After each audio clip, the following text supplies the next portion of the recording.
नमस्कार, मैं हूं युगल किशोर और आप देख रहे हैं HP 24/7। स्वास्थ्य सुविधाएं मुहैया करवाने के उद्देश्य से प्रदेश सरकार ने ऑक्सीजन प्लांट का उद्घाटन कर लोगों को समर्पित करना शुरू कर दिया है। इसी के चलते मुख्यमंत्री जयराम ठाकुर ने वर्चुअल माध्यम से बिलासपुर जिला में 2 और सोलन जिला में 1 ऑक्सीजन प्लांट का उद्घाटन किया है। वहीं बिलासपुर सदर विधायक सुभाष ठाकुर ने जिला में 2 ऑक्सीजन प्लांट स्थापित करने के लिए जयराम सरकार का आभार जताया और साथ ही जिला के अस्पतालों में स्वास्थ्य सुविधाओं को लेकर कई कदम उठाए जाने की बात भी कही।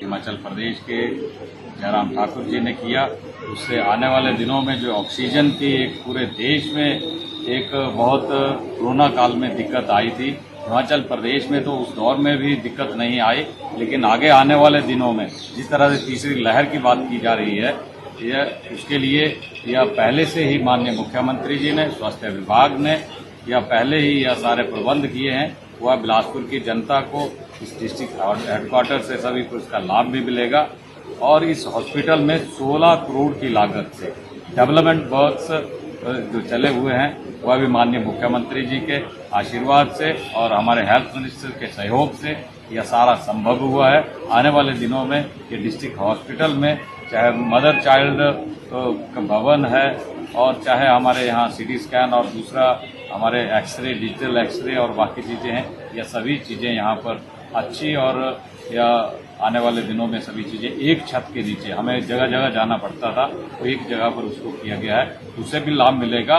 और यहाँ पर रिपेयर वर्क के लिए 2 करोड़ 10 लाख रुपए आया है। मुख्यमंत्री जयराम ठाकुर ने सोलन प्रवास के दौरान सोलन वासियों को करोड़ों रुपए की सौगातें दी हैं। मुख्यमंत्री ने चंबा घाट स्थित नए प्रीतिगृह का लोकार्पण किया, जिसका निर्माण करीब 8 करोड़ रुपए की लागत से किया गया है।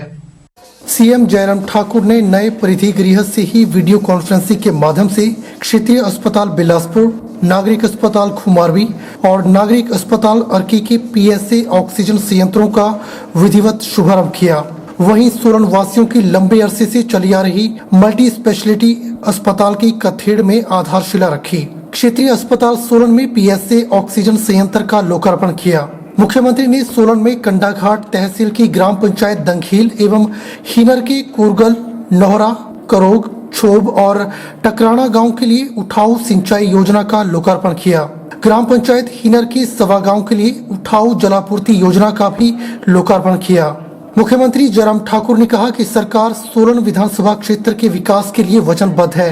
उन्होंने कहा कि इसी कड़ी में करीब 8 करोड़ रुपए की लागत से प्रीतिगृह का उद्घाटन किया गया है। उन्होंने कहा कि प्रदेश में 15 ऑक्सीजन प्लांट स्थापित किए गए हैं, जो कि चल रहे हैं। 7 ऑक्सीजन प्लांट उद्घाटन के लिए तैयार हैं, जिससे हिमाचल में 28 ऑक्सीजन प्लांट इसी वर्ष चल पड़ेंगे, जिससे पीड़ित मानवता को लाभ होगा। एक रूप से सोलन विधानसभा क्षेत्र में विकास कार्य को गति देने के लिए हम काम कर ही रहे हैं और आज मुझे इस बात की खुशी है कि जो सर्किट हाउस जिसका सिर्फ शिलान्यास करके छोड़ दिया गया था, पत्थर लगा के छोड़ दिया गया, आज उसको जमीन पर हमने खड़ा किया। 8 करोड़ रुपए वर्तमान सरकार ने इस पर खर्च करके जो है एक बेहतरीन सुविधा यहाँ सोलन के लोगों के लिए, सोलन के लोगों के लिए नहीं, जो हिमाचल में आने जाने वाला जो हमारे पर्यटक भी होगा उनके लिए भी ये सुविधा रहेगी। और उसके साथ साथ में आज हमने 4 और ऑक्सीजन प्लांट जो है वो उनका इनॉग्रेशन किया, जिसमें सोलन का भी शामिल है और कुल मिलाकर के 15 ऑक्सीजन के प्लांट हिमाचल प्रदेश में हमारे फंक्शनल हो गए और उसके साथ साथ में 7 ऑक्सीजन प्लांट हमारे उद्घाटन के लिए तैयार हैं और उसके अतिरिक्त जो है इस महीने के अंत तक total oxygen plant Himachal Pradesh में 28 हो जाएंगे। हर चीज को रिव्यू करेंगे क्या कमी रही है। मंत्रिमंडल हमारा पूरा है, जितनी सीटें सब भरी हुई है। अगर कुछ बढ़ने की गुंजाइश होगी तो विचार करेंगे। देखो चुटकी ही लेते हैं, 4 सालों से चुटकी ही ले रहे हैं, इसके अलावा कुछ नहीं ले रहे हैं। जय जवान जय किसान का नारा अगर किसी ने सही मायनों में बुलंद किया है तो वह है भारतीय जनता पार्टी। यह बात प्रदेश की सामाजिक न्याय एवं अधिकारिता मंत्री सरवीण चौधरी ने माता श्री नैना देवी मंदिर में दर्शन के पश्चात पत्रकारों से बातचीत के दौरान कही। सामाजिक न्याय एवं अधिकारिता मंत्री सरवीण चौधरी ने संक्रांति के पावन अवसर पर माता श्री नैना देवी का आशीर्वाद प्राप्त किया। मंदिर न्यास की तरफ से उन्हें माता की चुनरी व प्रसाद भेंट किया गया। सरवीण चौधरी ने कहा कि देश के प्रधानमंत्री नरेंद्र मोदी ने जहां देश के फौजियों को 1 रैंक 1 पेंशन दी, अगर शहीद हो जाएं तो उनके पार्थिव शरीर उनके घर तक पहुंचाने की व्यवस्था की। इसके अलावा किसानों के हित में कई अनगिनत बेहतर योजनाएं अगर किसी ने लागू की हैं, उनके अकाउंट में सीधा पैसा अगर किसी ने भेजा है तो वह भाजपा सरकार के प्रधानमंत्री नरेंद्र मोदी की देन है। उन्होंने कहा कि जब जब केंद्र में भाजपा की सरकार रही, चाहे उसका नेतृत्व पूर्व प्रधानमंत्री अटल बिहारी वाजपेयी ने किया हो या प्रधानमंत्री नरेंद्र मोदी ने, किसानों और जवानों के हित में कई अहम फैसले लिए गए हैं और आने वाले समय में किसानों को इस बात का एहसास होगा कि मोदी से बढ़कर कोई भी प्रधानमंत्री उनका हितैषी नहीं हो सकता। हमारे प्रधानमंत्री नरेंद्र मोदी जी जो भी किसानों के लिए कर रहे हैं तो बेस्ट कर रहे हैं, समझने की बात है। उनका सीधा फायदा जो है किसान को मिले, ये उनकी मंशा है। अब बीच में जो है बहुत सारे आड़ती या दूसरी तरह के लोग इसको किस तरह से ट्विस्ट करते हैं तो उनकी समझ के ऊपर है। अगर इस बिल को ठीक से समझा जाए, पढ़ा जाए तो ये किसानों के हक में है।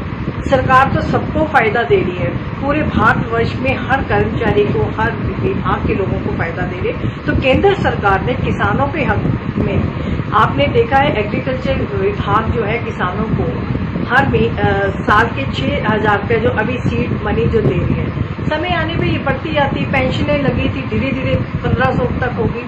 ये इसलिए किया गया कि किसान की पूछ हो, जय जवान जय किसान का नारा अगर बुलंद सही माने में हुआ है तो भारतीय जनता पार्टी के समय में हुआ है। जब 1 रैंक 1 पेंशन मिली फौजियों को, उनके पार्थिव शरीर उनके घरों में पहुंचना शुरू हुए। पहले अगर कोई शहीद होता था तो वहीं पे उसका संस्कार होता था।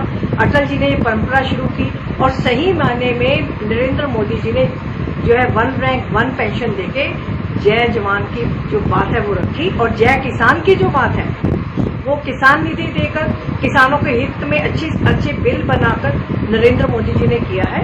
अभी ये समझने की बात है कोई किस तरह से इसको लेता है। भारतीय हॉकी टीम ने टोक्यो ओलंपिक में देश के लिए ब्रॉन्ज मेडल जीतकर कई सालों से पड़े सूखे को समाप्त किया है।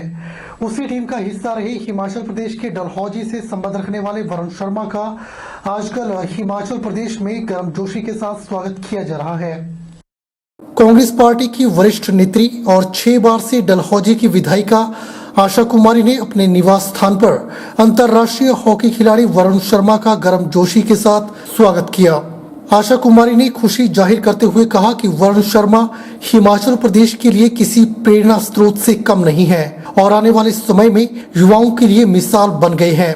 आशा कुमारी ने कहा कि वह चाहती हैं कि वरुण शर्मा हिमाचल प्रदेश के युवाओं को अंतर्राष्ट्रीय स्तर पर ले जाने के लिए अपनी भूमिका निभाएं और वर्तमान सहित भविष्य में भी आने वाली सरकारें भी युवाओं को खेलों के प्रति बढ़ावा दें। वहीं दूसरी ओर कांग्रेस पार्टी की वरिष्ठ नेत्री विधायिका आशा कुमारी ने कहा कि वरुण शर्मा हिमाचल प्रदेश के युवाओं को अंतर्राष्ट्रीय स्तर पर आगे लाने में अहम भूमिका निभाएं और वर्तमान सहित भविष्य में आने वाली सरकारों को भी वरुण शर्मा के साथ प्रदेश के युवाओं को आगे लाने में अपना योगदान देना होगा, ताकि जिस तरह से देश के दूसरे प्रदेश खेलों में आगे बढ़ रहे हैं उस तरह से हिमाचल प्रदेश भी आगे बढ़े।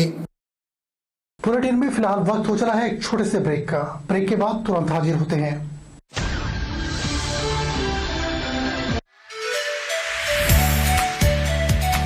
Abhilashi Group of Institution, where you can get admission in 2021 and 22 for BTech in Civil, Mechanical, Electrical and Computer Science Engineering, Diploma in Civil, Mechanical, Electrical Engineering, B Pharmacy, BSc Nursing, PB BSc Nursing, A&M, GNM, B.Ed, DLEd, MSc in Physics, Chemistry, Botany.